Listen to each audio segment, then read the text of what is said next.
মানে তো এই হয়ে যায় যে শেখ হাসিনা যখন বলেছিলেন যে ছাত্রদেরকে ফোকাস করে সামনে রেখে কিছু দল তাদের এজেন্ডা বাস্তবায়ন করছে, তাহলে তো এটাই সত্যি হয়ে যায়। আপনারা লাখ কোটি টাকার ত্রাণ নিয়ে গিয়ে দিয়ে আসলে তো হবে না, কারণ আমি কাউকে খুশি করার জন্য কথা বলি না। যাদেরকে সার্জেন্ট হিসেবে রাখা হয়েছে তারাই তো এখন ওই যে টাকা পাচ্ছে না দেখে কাজ করতেছে না। আগে টাকা দিত, ফাইল সাথে সাথে রেডি হয়ে যেত। কার ব্যাংকে? আমার তো ব্যাংক অ্যাকাউন্ট নেই, জানি না। প্রপারলি ব্যবহার করা হয়েছে, টিসিতে ত্রাণ পড়ে আছে, কারণ বন্যা পরবর্তী সময়ের প্রস্তুতির জন্য।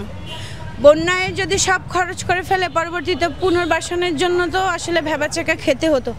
আর ওটা ওনারা হয়তো কোনো সিদ্ধান্তর মাধ্যমেই নিজেদের অ্যাকাউন্টগুলোতে রেখেছে, এটা তো আসলে আমি জানি না, বলতে পারছি না। ওনারা তো অনেক জায়গায় নাকি অনেক জবাবদিহিতা দিয়েছেন।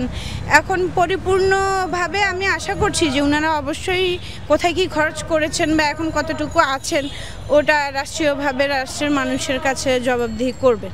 আসলে এই টাকাগুলো তো আসলে ত্রাণের টাকা না, এগুলো হচ্ছে গিয়ে ওই যে আমাদেরকে যারা ভালোবাসেন তারা হয়তো পার্সোনালি একটা গাড়ি দিয়ে দেয়, বা আমরা যখন রিকোয়েস্ট করি যে আমরা এখানে যাচ্ছি একটা প্রোগ্রামের জন্য, একটা আলোচনা সভার জন্য, আমাদের গাড়ি লাগবে, তখন আসলে হয়তো ওনারা গাড়িগুলো দেন। দলীয় রাজনীতি মুক্তি পাবে, এটা তো কথাই হয়ে গিয়েছে।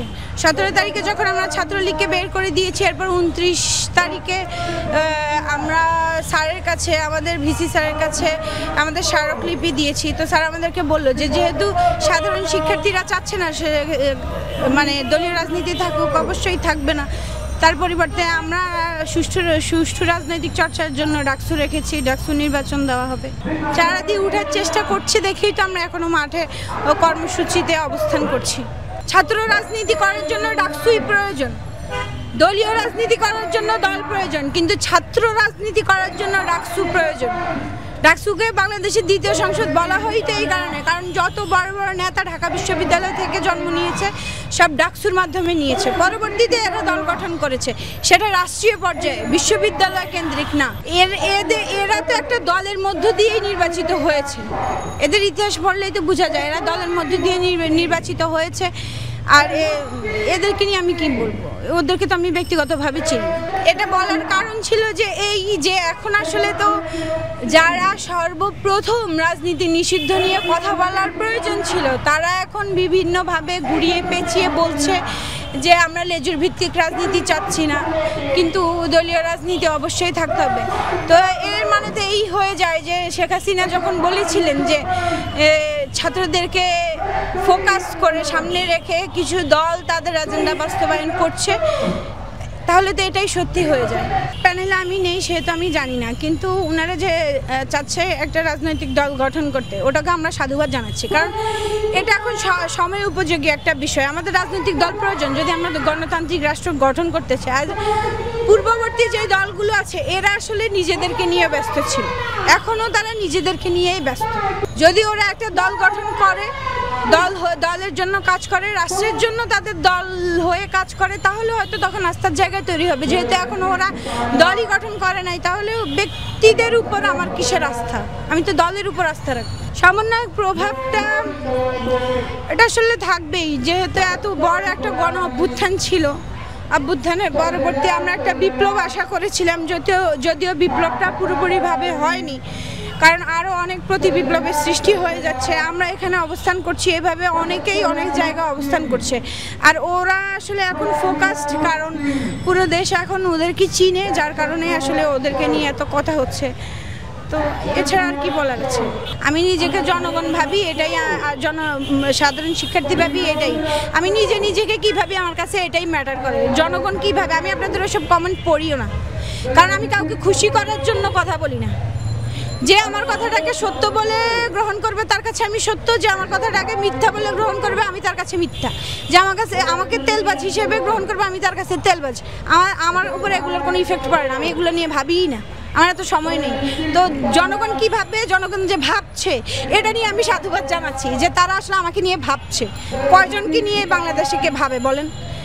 ওই যে সুবিধাবাদী, আমি এখন সবারই প্রতিপক্ষ। আগে ছাত্রলীগের প্রতিপক্ষ ছিলাম দেখে ছাত্রলীগ আমাকে জামাত শিবির বানাই দিছে, এখন হয়তো জামাত শিবিরের প্রতিপক্ষ ভেবে আমাকে ছাত্রলীগ বানাই দিচ্ছে।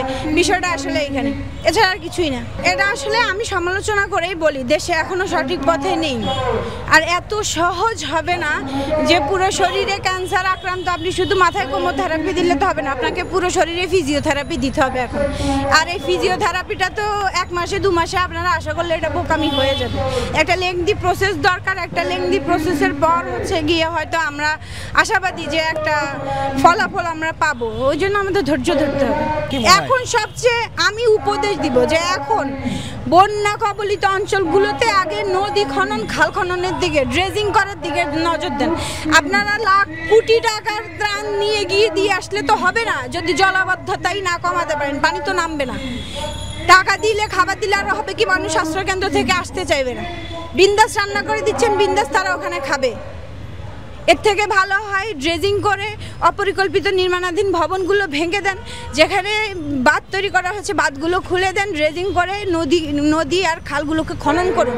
খনন করে স্বাভাবিক যেই স্রোত, এই স্রোতটাকে স্বাভাবিকভাবে নিয়ে গিয়ে তারপর বঙ্গোপসাগরে ফেলার চেষ্টা করুন। নয়তো বঙ্গোপসাগরও তার মানে ভাটা তৈরি করবে, জোয়ার তৈরি করবে, আর পানিও নামবে না। আর পানি না নামলে বন্যা তো শেষ হবে না। এখন সিজনটাই এমন যে কয়েকদিন পর পরই বৃষ্টি হবে আর পানি বেড়ে যাবে। জলাবদ্ধতা কমাইলেই হচ্ছে গিয়ে এখন আসলে এই বিষয়টা নিয়ে আমরা আগাইতে পারি। নিজের জায়গা থেকে দায়িত্বশীলের পরিচয় দিলে, যাদেরকে সার্জেন্ট হিসেবে রাখা হয়েছে তারাই তো এখন ওই যে টাকা পাচ্ছে না দেখে কাজ করতেছে না। ভূমি অফিসের দিকে তাকান না, ফাইল আগে টাকা দিত, ফাইল সাথে সাথে রেডি হয়ে যেত, এখন এত ডিলে হচ্ছে। তা আমি বলবো এরাও টাকা দিক, সবাই এখন টাকা দিক সবাইকে, তাহলেই আসলে দেশ ভালো হয়ে যাবে। বাঙালি তো এমনই।